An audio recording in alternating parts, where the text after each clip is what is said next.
Evaluation. And I know we all hate appraisals. We hate giving appraisals. We hate hearing appraisals. But this is an internal appraisal. First, what are your internal strengths, and what do those strengths look like when they're out of shape?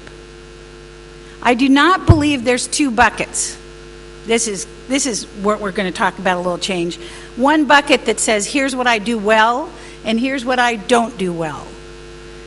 It's really, in my mind, one continuum.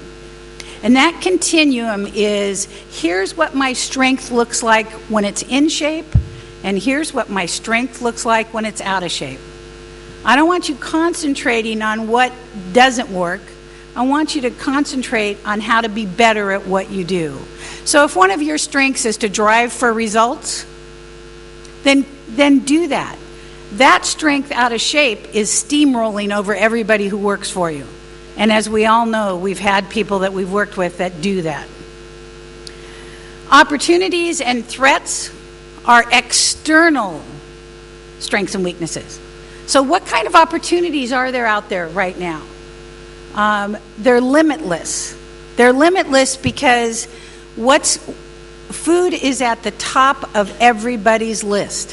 When you travel, when you're at home, the opportunities for chefs in the world right now is exciting and limitless. The threats, and those are external threats, what's happening to the food supply? What are we doing with sustainability? We've laughed out loud about the eggs in Dubai. The eggs in Dubai have a color. The eggs in the United States do not. So when you get a scrambled egg in the United States, it's becoming a paler and paler yellow.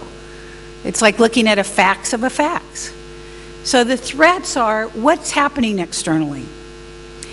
Strategic objectives and goals are the final two parts of a strategic plan.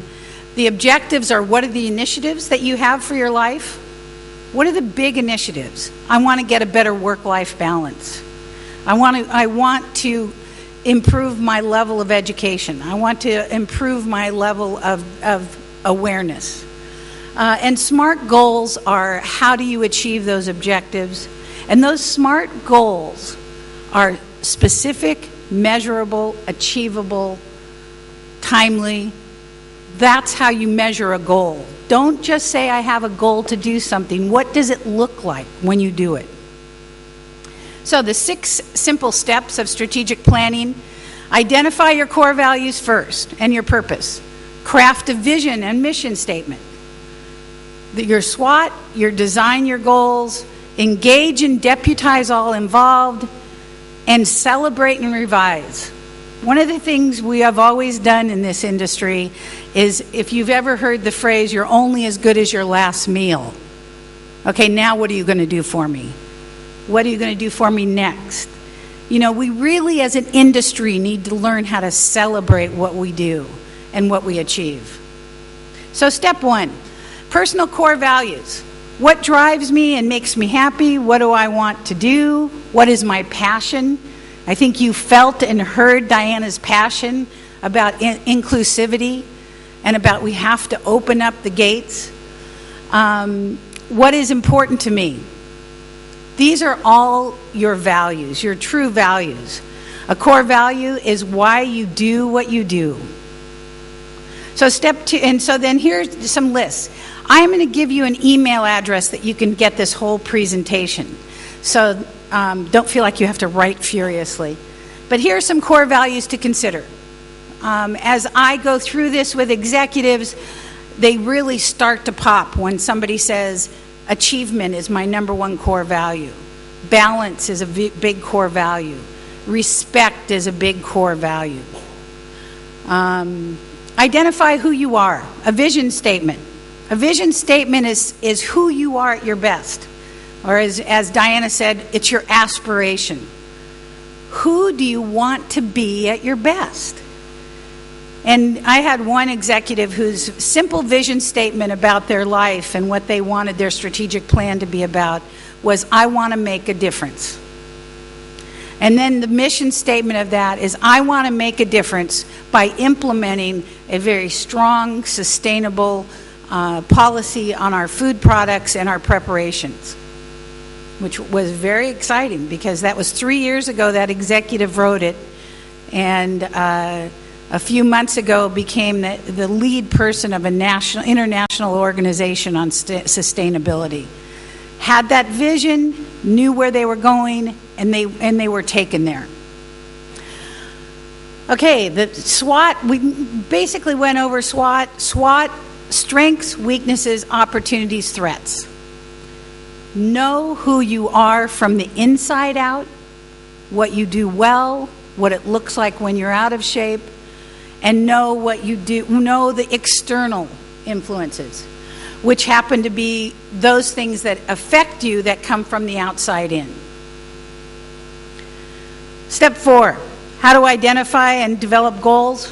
Ask the question, where do you want to be? Develop a list of goals. Again, SMART goals. What do they look like? When you achieve them, how do you measure it? How do you do this with your staffs? How do you do this with your teams? How do you do this with your family? It's very exciting. I went backwards.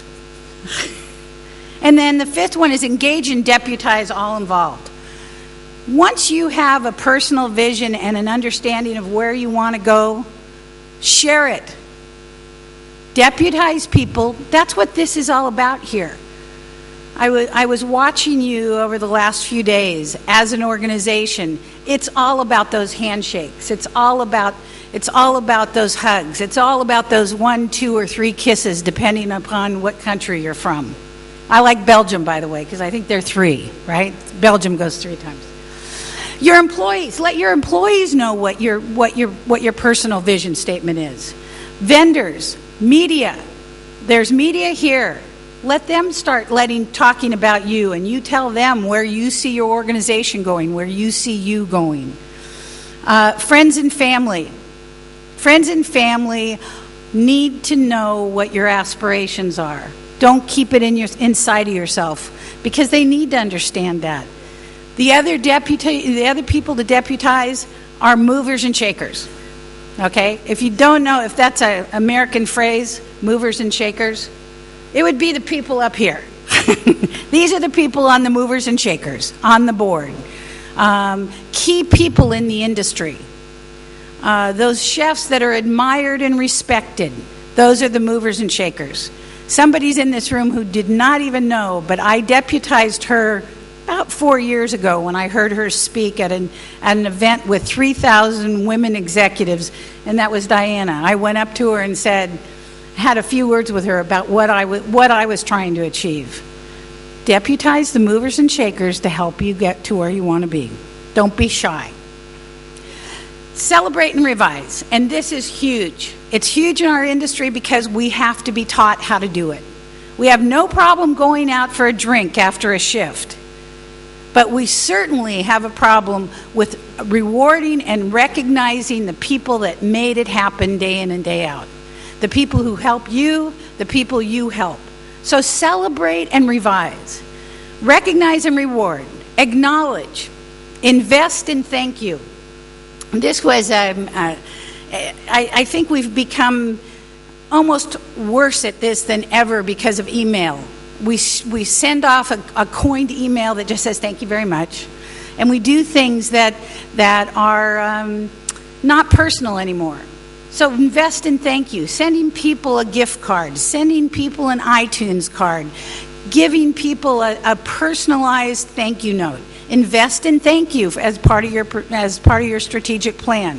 Your spouses, invest in thank you for what they do to support your crazy schedule. That's really important. And look at the next level that you go to, whether that's from executive sous to executive to in charge of several kitchens. Make sure you look at that next level as a celebration and not as, oh my God, here we go again. So some sample personal strategies. Have a job that matches my passions with my work. If you are passionate about a particular cuisine, make sure you're working where you can do that cuisine. Achieve financial stability and success. I think that we're all looking for that in our lives. Improve